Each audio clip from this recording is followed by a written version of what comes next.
Recording in progress.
Thank you for joining us. My name is Bethany McCorkle. I'm the Communication Director for Ohio Attorney General Dave Yost.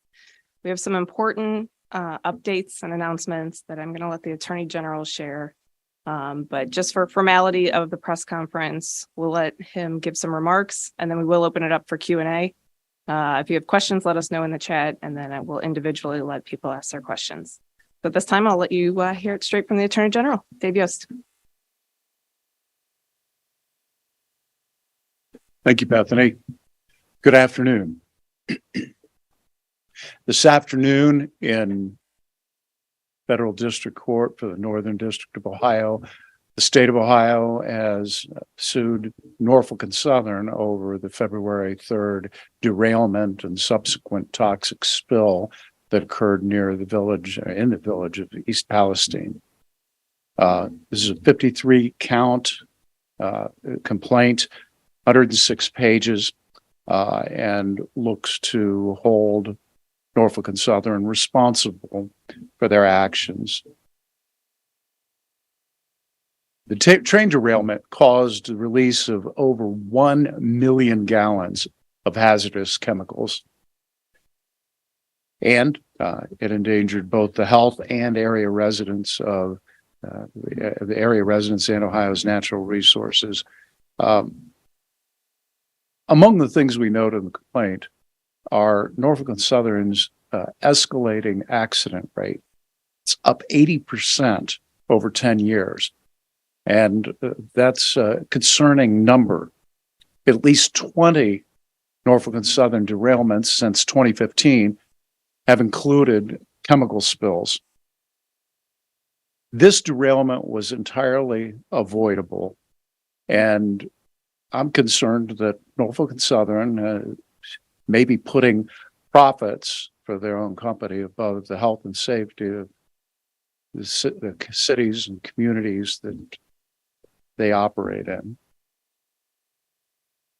At least 39 rail cars have discharged substances that have made their way into Sulphur Run, Leslie Run, Bulk Creek, the North Fork of the Little Beaver Creek itself, and even the Ohio River, as well as some as yet unknown Ohio waterways.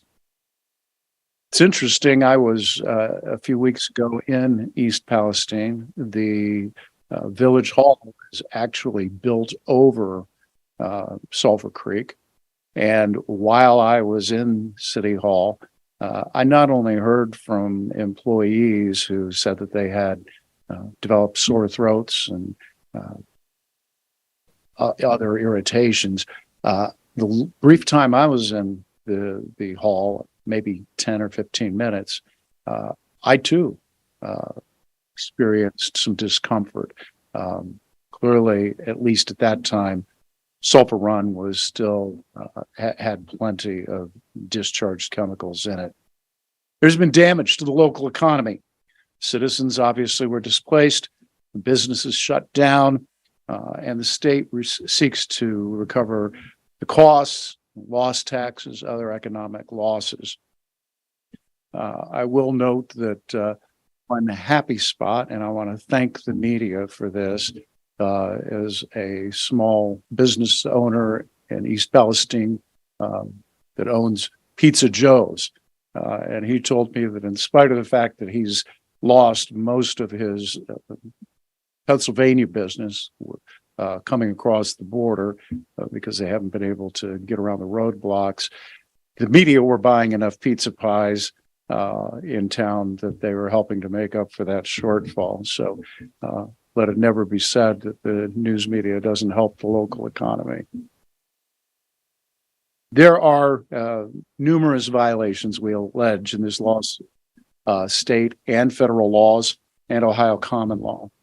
The well-known law nicknamed CERCLA, which stands for the Comprehensive Environmental Response, Compensation, and Liability Act, is the chief framework for the complaint. But we also allege violations of Ohio's hazardous waste law, Ohio's water pollution control law, Ohio's solid waste law, and our air pollution control law. In addition, we have common law complaints, first of all, in negligence relating to the defects in the train and the operation of the train. The public law or the common law of public nuisance, which includes the release of chemicals into the air, the public waterways, and the public land. And finally, the common law of trespass to address the contamination of Ohio's precious natural resources. We're seeking injunctive relief, civil penalties, costs, damages, court costs, and maybe more importantly, a declaratory judgment that Norfolk Southern is responsible. We're looking for recovery of costs and damages under CERCLA and Ohio law for our emergency responses, and payment of damages under the common law for our natural resources, property damage, and economic harm to the state and to its residents. We're looking for repayment of costs under common law, including present and future costs incurred by the state in responding to the emergency, providing public services, and preventing future harm to the environment and public health, restoring natural resources, and abating the nuisance. Of course, civil penalties are available under statute, and we're also seeking repayment of court costs. We're asking the court to require Norfolk Southern to conduct future monitoring of soil and groundwater at the derailment location and the areas surrounding it, and a closure plan to be ultimately submitted to the Ohio EPA. Finally, the complaint asks for an order prohibiting Norfolk Southern from disposing of contaminated soil on site, and also to refrain from polluting Ohio's waters. The fallout from this highly preventable accident is going to reverberate through Ohioans for many years to come. Big point of this lawsuit is to make sure that those long-term effects are not only not forgotten, but they are redressed. The company has repeatedly said that it wants to make it right. Our lawsuit is designed to make sure that they keep their promise. Yesterday, I met with a contingent of people from Norfolk Southern, including a couple of their lawyers. And I have to say, my office has done battle with industrial polluters in the past where conversations have been anything but productive or cooperative. That was not the tone of the meeting yesterday. Norfolk Southern recognizes that they caused problems in East Palestine, that they've harmed the community and its people, as well as the state of Ohio. And they have expressed privately as well as publicly repeatedly that they want to do the right thing. They threw a few ideas on the table yesterday that I'm very interested in pursuing, including a fund to compensate for long-term losses to real estate values. When I was in East Palestine a couple of weeks ago, one of the things I heard over and over again from folks is, who's going to want to buy my house now? For most of us, a house is the most important and largest investment we have.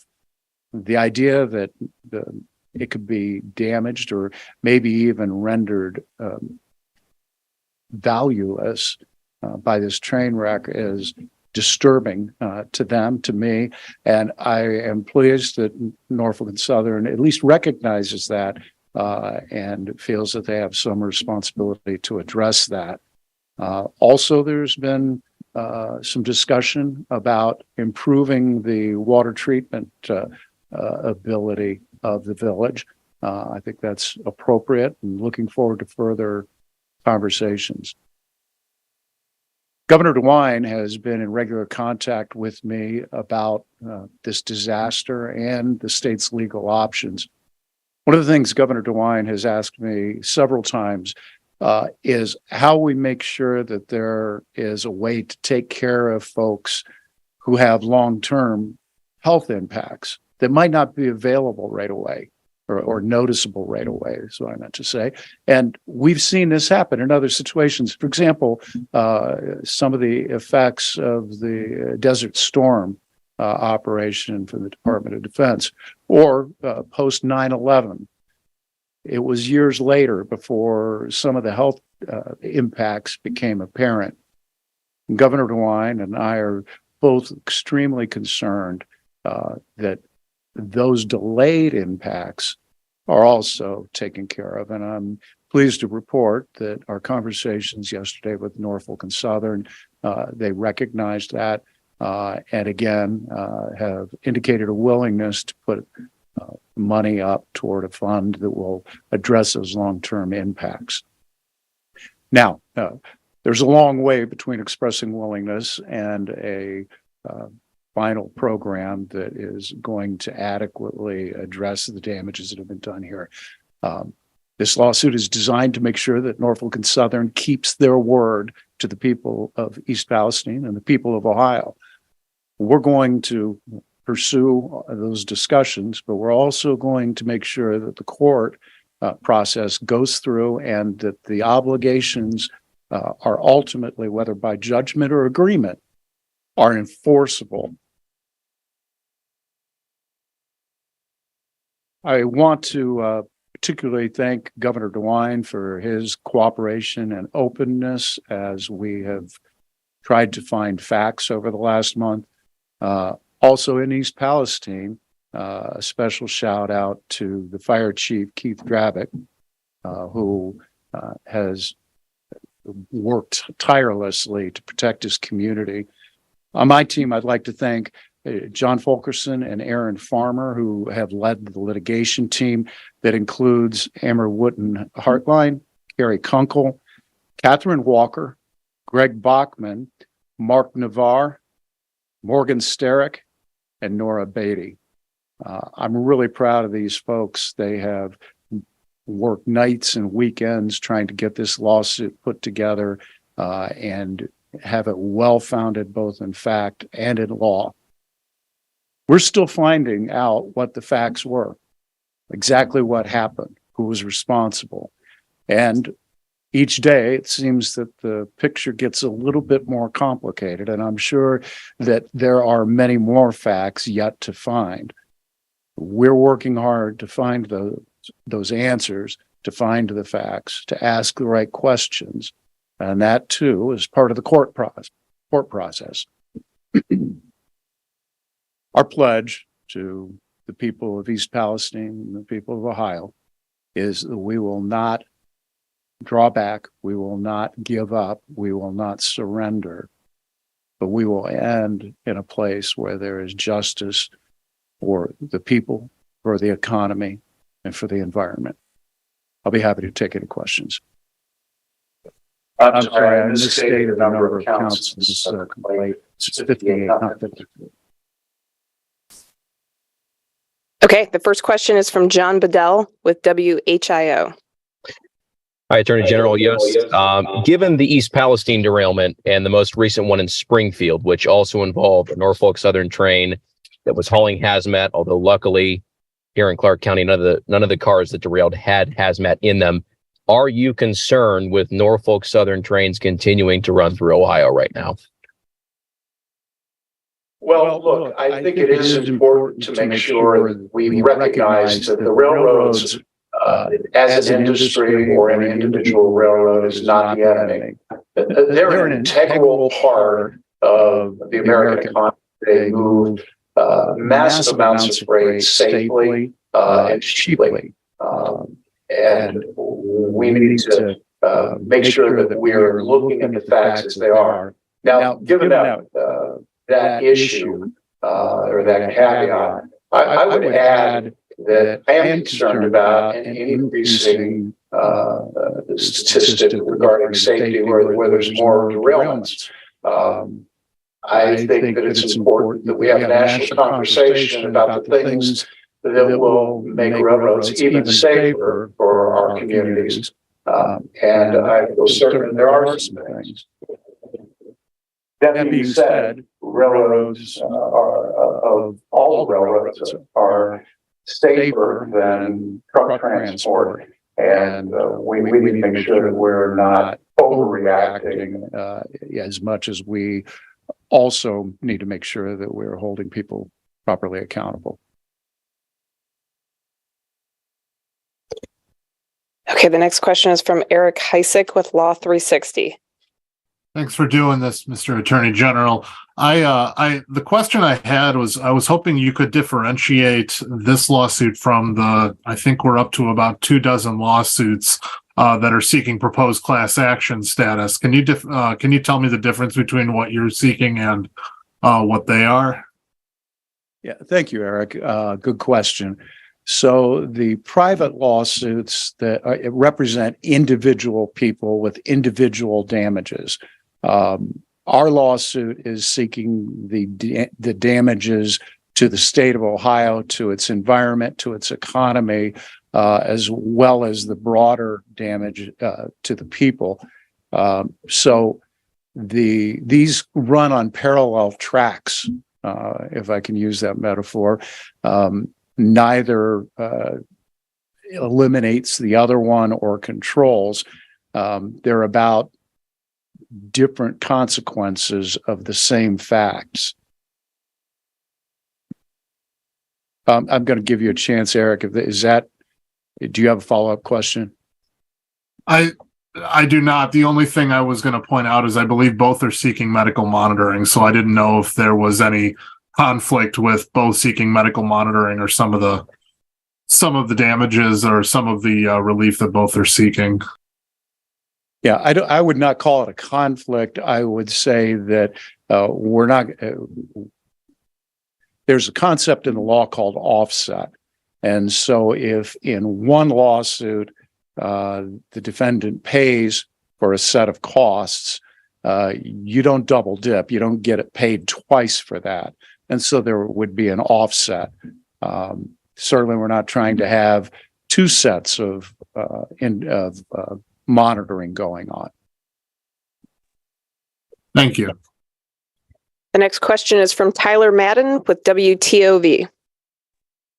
Attorney General Yost, I appreciate you taking the time. You mentioned you're looking to get back damages was incurred to the state through this process. Is there any idea yet on a ballpark of exactly how much that is at this point yet? Lots, maybe lots and lots. Look, we don't really know that. When we think about tax revenue, that's always in the back rearview mirror. The emergency response costs are ongoing. I'm sure the chief will tell you that his people are still out there. I know the sheriff is still having matters that he has to assign people to, and the police chief. So it's not possible at this point to actually determine how much, but let's not underestimate this. This was an epic disaster, and the cleanup is going to be expensive, and it's going to take some significant dollars to put the people of East Palestine back as close as possible to the position they were before February 3rd. The next question is from Kylie Gessner with WFMJ. Hi, Attorney General. Thank you for taking my question. I'm going to pivot just a little bit. What do we know about these women from yesterday's human trafficking raid in Mahoning and Trumbull counties? Well, that's quite a bit of a pivot. Very pleased with our partners in the Human Trafficking Task Force. This is an ongoing law enforcement operation, and I'm not really prepared to talk about any details at this point in time.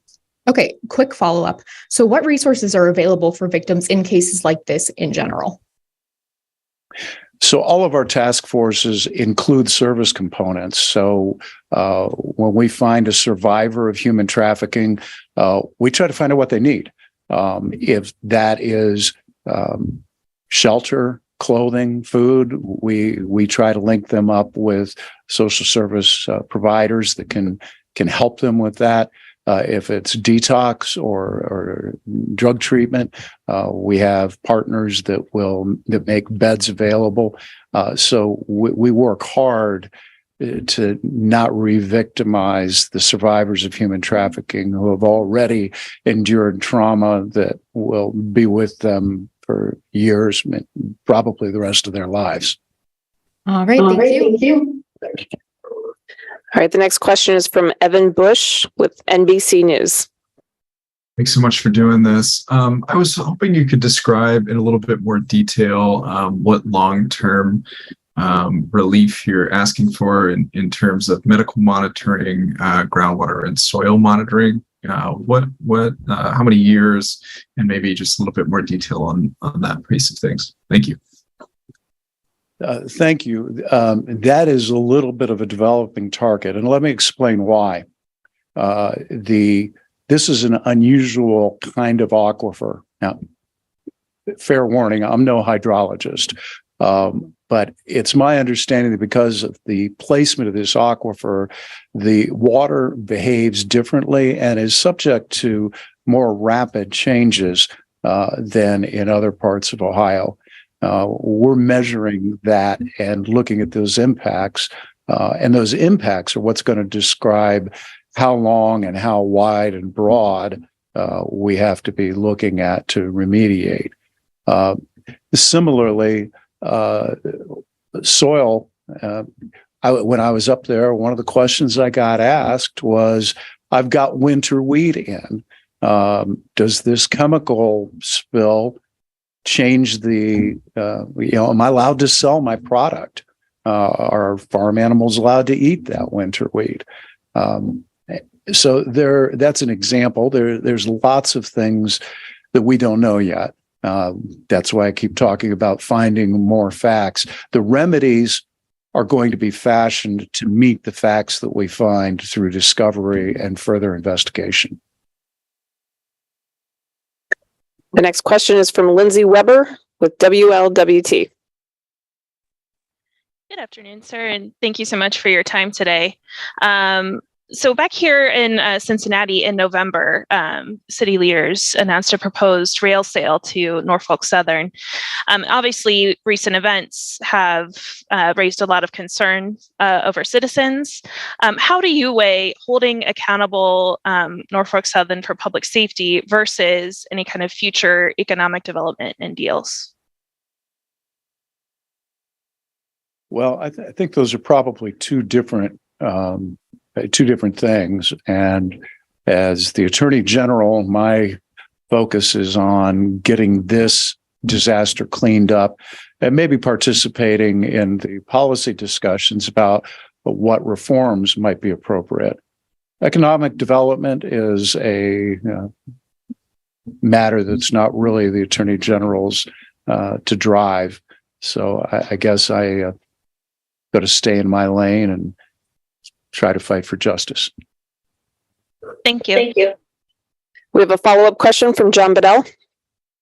Sorry, General Yost, we had a bad audio issue there when I asked you my question earlier. So let me just ask you again, given the East Palestine derailment and the most recent one also involving Norfolk Southern here in Springfield, are you concerned with Norfolk Southern trains running through Ohio right now? And is your office monitoring the cleanup effort here in Springfield, although it did not involve hazmat? So am I concerned? Yes. When I see a rising accident rate over 10 years, up by 80%, that's not a statistical aberration. And I think we need to take a close look as a society and look at our policy to determine what the appropriate response to that is. Now, that being said, railroad traffic is the safest way to transport cargo. And our nation's railroads are an integral part of the economy, and they move massive amounts of freights every day, year in and year out. So we need to understand what concerns we might have with a rising accident rate in the context of the fact that railroads are still far and away the safest way to transport large quantities of freight. And are you keeping an eye on the Springfield situation? I know it's different. The next question is from Daryl Rowland with Channel 6. Hi, Daryl. Hi, Mr. Attorney General. You referred to the, I guess it's kind of follow up to the accident rate. You referred to the safety record of Norfolk Southern and also the, and tell me if I heard it wrong. I thought you said about the performance of the railroad in this crash here. As you probably know, the NTSB has said that the crew itself, at this point, they didn't find them doing anything wrong. So are you talking about the crew? Are you talking about things like those hot boxes, those heat detectors along the railways? I was just wondering if you could elaborate, please. Thank you. I appreciate the opportunity. We are not talking at this point. I have no evidence that the crew on that train did anything wrong. However, we are concerned about operations in a larger sense. The company controls how long the train is, how they staff it, what their response protocols are to rising temperatures that are read by those heat sensors you talked about, and on, maintenance schedules, et cetera. So when I refer to the operational matters, I'm referring more to a broader based set of questions. Next question is from Deanne Johnson with the Youngstown Business Journal. Yes, so Pennsylvania's Attorney General has questioned whether or not the controlled burn and release was the right thing to do and whether Norfolk cooperated with officials during the time of the derailment and the subsequent days thereafter. Does your lawsuit in any way discuss that or deal with that in any way? And how much has the state of Ohio had to spend so far, or do you have any idea on cleanup? Well, secondly, the second question first, I don't have any idea. We are tracking those costs at the state level. And before I logged on here with you, I talked with local officials in East Palestine by phone. And it's my understanding from Commissioner Halleck that they also are keeping meticulous track of what those costs are, but they're ongoing. That meter is running. And so we'll tabulate it at some point, but it hasn't been tabulated yet. With regards to your first question, we're in contact at a staff level between the attorneys general's offices of the two states. I would not want to comment on my colleague's characterization. I will say that those questions you raised are certainly going to be the subject of discovery in our lawsuit. We'll follow the facts and the evidence where they lead us without fear or favoritism. And I believe this is the last question. We have a follow-up question from Daryl Rowland. I apologize for the double dip, but Attorney General, I was just wondering, again, you talk about the operations, and certainly in the weeks since the derailment, we've heard all sorts of things. And I've talked to railroad crews and union members that talk about, the braking systems, how their staffing level has been cut, how they have less time to look at to inspect those rail cars before they're put together at the switching yard and sent out on lines that drive through all of our towns. Just all sorts of things like that. I mean, how deep do you plan on probing? I mean, will it get into these sorts of issues? So to the extent that it reaches the standard of care, yes. But to put a limit on it, we're not invading the collective bargaining agreements between the employees and the railroad. The question is legally, and the question we're interested in is, did the railroad violate a standard of care? Now, some of those things that you've raised from the people you talked with could play into that. Are two people a sufficient crew for a train of this length? And that's a matter that's determined by the railroad operator. And we see some trains that are even longer than this one. The NTSB, if you didn't notice this, has said that the braking systems were not the problem here, and that if the pneumatic or the electronic braking systems that were under discussion by regulation had been in place, that would not have changed the outcome here. So we're focused on the standard care, and we'll ask the questions that are relevant to that. Does the scope of your lawsuit cover railroad workers such as those who helped with the cleanup and are now in Ohio, of course, and are now claiming they're sick as well? I mean, are they rolled in under this litigation? Well, thank you for the opportunity to clarify this. And this goes back to, I think, Eric's question at the beginning. There are private matters that affect only an individual. And those are the lawsuits that have been brought by private lawyers. The Attorney General does not represent individual claims. So an individual person's illness or treatment costs are not part of the state's lawsuit. We're bringing the public interests. Now, there is a small part of that Venn diagram where the public interests and the private interests may overlap, particularly when it comes to a remedy like water monitoring and health monitoring longitudinally. But private actions for individual people are going to remain in the private sector and represented by private lawyers. And we want to make sure everyone's questions get answered. We do have one follow-up from John Bedell.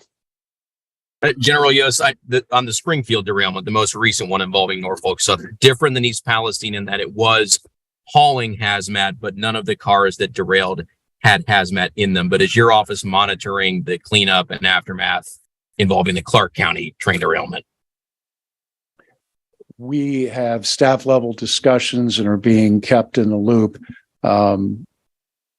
In the East Palestine matter, we had a referral from the administration, which triggered our intensive investigation. So there's a coordination level information flow, but I wouldn't say that it's anything like what we're dealing with up in Columbiana County.